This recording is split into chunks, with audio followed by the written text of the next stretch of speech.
अस्सलाम वालेकुम दोस्तों, मैं क्राइस्ट चर्च में मौजूद हूँ। पाकिस्तान और न्यूजीलैंड की 5 T20 मैचेस की सीरीज़ 4-1 से ख़त्म हो गई है। हमें हासिल क्या हुआ इस सीरीज़ से? वैसे बाय द वे अगर हम जायज़ा लें इस सीरीज़ का जो हमने खेली है, यहाँ पे तजर्बे किया हमने, एक्सपीरियंसेस करने की कोशिश की, साइंस लड़ाने की कोशिश की, जो कि महंगी पड़ी। जिन नए प्लेयर्स को हम लेके आए बुरी तरह वो नाकाम हुए। और इससे पहले भी अफ़गानिस्तान के साथ जब शारजा में हमने सीरीज़ खेली थी सीनियर प्लेयर्स को बाहर बिठा के, तब भी हम नाकाम हुए थे। बाबर आजम और रिजवान की ओपनिंग जोड़ी तोड़ी, कोई फ़ायदा नहीं हुआ। जितने नए एक्सपीरियंसेस किए, कोई फ़ायदा नहीं हुआ। जिनको चीफ सेलेक्टर ने सिलेक्ट करके यहाँ न्यूजीलैंड भेजा था, टीम इंतज़ामिया उनको 1 मैच 2 मैच 3 मैचों में मौका देने के बाद उनको अगले मैचेस से निकाल दिया, कोई फ़ायदा नहीं हुआ। कप्तान आप लोगों ने बदला, कोई फ़ायदा नहीं हुआ। रिजवान को सैम अयूब के साथ ओपनिंग पे भेजा, आप फ़खर को भी भेज सकते थे, सैम को नीचे खिला सकते थे। अगर आपको बाबर आजम की शक्ल पसंद नहीं थी तो कोई फ़ायदा नहीं हुआ। वैसे by the way Zaka Ashraf कल रिज़ाइन किया है, परसों रिज़ाइन किया है। उसके बाद हम पहला T20 मैच खेल गए, जीत गए हैं।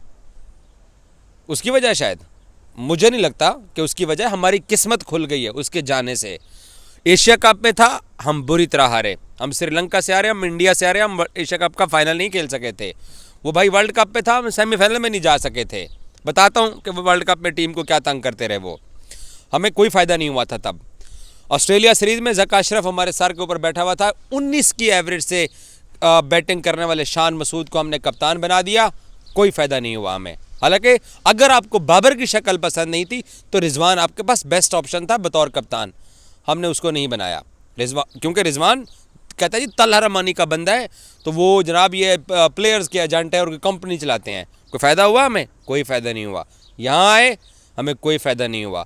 शाहीन को हमने कप्तान बना के इस सीरीज़ में खिलाया, हमें कोई फ़ायदा नहीं हुआ। कहीं पे भी कोई एक चीज़ ज़का अशरफ के होते हुए जो कि पाकिस्तान टीम को फ़ायदा मिला हो, हमें कोई फ़ायदा नहीं हुआ। हफीज़ को हमने टीम डायरेक्टर बनाया, हमें कोई फ़ायदा नहीं हुआ। मिक्की ऑर्थर की चलती हुई जॉब को हमने घर भेजा, मिक्की ऑर्थर को, हमें कोई फ़ायदा नहीं हुआ। ग्रांट ब्रैडबर्न को हमने नौकरी से निकाला, उसने इस्तीफ़ा उसको देना पड़ गया, हमें कोई फ़ायदा नहीं हुआ।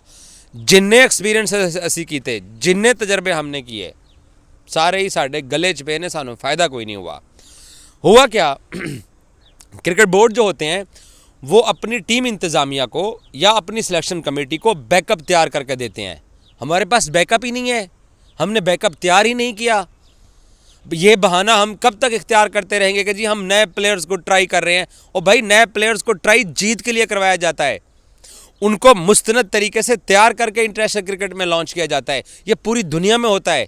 इंडिया अफगानिस्तान के साथ सीरीज़ खेल रहा है या अभी वेस्ट इंडीज़ के साथ आफ्टर T20 वर्ल्ड कप ये सीरीज़ खेल के आए हैं। आप लोगों ने देख लिया कि रोहित शर्मा और विराट कोहली सिर्फ 2 उनके पास सीनियर प्लेयर्स हैं जिनको वो टीम के अंदर रेगुलर खिला रहे हैं। बाकी अब सॉरी KL राहुल भी, बाकी वो सब अपने नए प्लेयर्स को खिला रहे हैं। क्यों? क्योंकि उनको IPL के अंदर, डोमेस्टिक क्रिकेट के अंदर ग्रोम किया हुआ है, वो प्लेयर्स उनके ग्रो कर चुके हैं, तब उनको वो लॉन्च करते हैं और वो खेलते हैं। असी की करने असी अपनी साइंस लड़ाने, अपने एजेंडे सेट करने। और हम फैसले क्या करते हैं? नाराज़गी के ऊपर कि बाबर से मैं नाराज़ हूँ तो बाबर नहीं खेलेगा।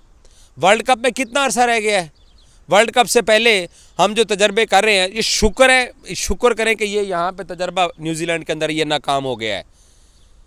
ये अगर न्यूजीलैंड में ये तजर्बा नाकाम होता तो हम इसको फिर होम सीरीज़ में ट्राई करते, फिर इंग्लैंड सीरीज़ में ट्राई करते और फिर हम वर्ल्ड कप में भी तजर्बे करते।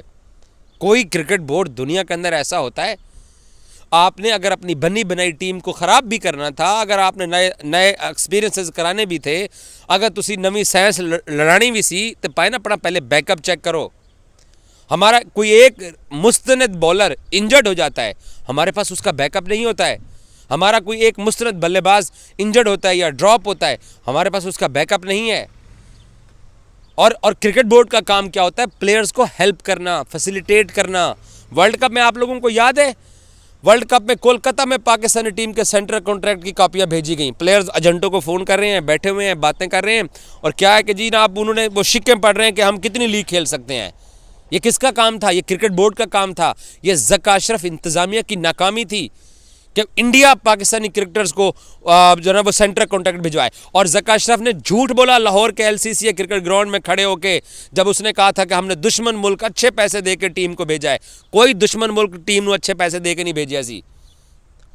और इंडिया में टीम मौजूद थी, वहाँ सेंट्रल कॉन्ट्रैक्ट की कॉपियाँ मिली, वहाँ पर प्लेयर्स ने साइन किए। वो कुछ 2 घंटे वो अपने एजेंट के साथ फ़ोन पे बात करते थे, हाँ जी ऐशिक ठीक है, ऐशिक गलत है, ऐशिक उस तरह दिए। और क्या हुआ, हमारा वर्ल्ड कप हमारे हाथ से निकल गया। बहुत बुरे तरीके से हम खेले। यहाँ पे प्लेयर्स को उनकी लीग्स, आपने पॉलिसी बना दी है कि आप 2 लीग्स खेलेंगे। वो NOC के ऊपर हम जनाब चढ़ के बैठे हुए कि जी हमने NOC नहीं देना। जनाब प्लेयर्स के ऊपर वर्कलोड है। और भाई वर्कलोड की पॉलिसी जब आप जुलाई के अंदर NOC आप की पॉलिसी बना रहे थे, आपको तब पता नहीं होता है। 3 ICC का हो या प्राइवेट लीग्स का हो, 3 साल की साइकिल बनी होती है स्केजुअल की। इनको नहीं पता होता कि आज इन्होंने ये खेलना है, कल को इन्होंने ये खेलना है, परसों इन्होंने ये खेलना हुआ है। लेकिन ऑन स्पॉट चलती हुई सीरीज़ के अंदर वो भी हमने हर्डल्स क्रिएट की। प्लेयर्स परेशान है, हमारे प्लेयर्स को लगता है जनाब साढ़ा 30 करोड़ का नुकसान हो गया, साढ़ा 40 करोड़ का नुकसान हो गया है। प्लेयर्स भी माशाल्लाह इसी बारे में सोचते हैं और इंतज़ामिया उनको फैसिलिटेट नहीं कर रही है। और फिर हम अपनी साइंस लड़ा रहे हैं अंदर। 3 मैचेस में टॉस जीता और हमने कहा न्यूजीलैंड वाले आओ 200 करो, हम चेज़ करेंगे, और हम हर बार नाकाम हुए।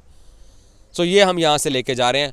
ये सीरीज़ शायद मुझे न्यूजीलैंड के खूबसूरत वेन्यूज़ मकामात देखने के लिए याद रखी जाएगी, लेकिन पाकिस्तानी टीम की परफॉर्मेंस की बुनियाद के ऊपर ये सीरीज़ नहीं याद रखी जाने वाली। जो हमने यहाँ परफॉर्म किया है, जो हमने तजर्बे किए हैं, उस बुनियाद पे भी ये सीरीज़ नहीं याद रखी जाएगी। मैं याद रखूँगा क्योंकि मैं यहाँ पहली बार आया और मैंने बहुत खूबसूरत इस मुल्क को देखा है कि ये बहुत खूबसूरत मुल्क है। जो न्यूजीलैंड की तारीफ़ की जाती है वो बहुत अच्छी है। इस सीरीज़ का सबसे पॉजिटिव अच्छा क्या है कि ये मुझे खूबसूरत मुल्क लगा है। और हम यहाँ से खाली हाथ वापस जा रहे हैं। और जैसे हम मुसलसल कई महीनों से श्रीलंका से खाली हाथ, इंडिया से खाली हाथ, ऑस्ट्रेलिया से खाली हाथ, न्यूजीलैंड से खाली हाथ ही जा रहे हैं। बस ये सीरीज़ के अंदर हुआ है। कोई तजर्बा कामयाब नहीं हुआ है। अब वो नया कोई बंदा आएगा क्रिकेट बोर्ड के ऊपर, वो हफीज़ नौकरियों कटेगा, वो पता नहीं अब चीफ सेलेक्टर को निकालेगा, क्योंकि वहाब रियाज तो केयर टेकर है। ये केयर टेकर सेटअप जाएगा तो वहाब रियाज फिर कहाँ चीफ सेलेक्टर रहेंगे। दुनिया के अंदर कहीं ऐसे होता है कि जो प्लेयर आपस में खेले होते हैं, आप उनको फिर टीम इंतजामिया में भी लगा दो, तो कहाँ पर फैसले फिर ठीक होने हैं। या तो वो उन प्लेयर्स को कहेगा कि भाई तुसी बहुत सियाने गए हो, तुसी अपनी मर्जी करो, जो हमने यहाँ देखा।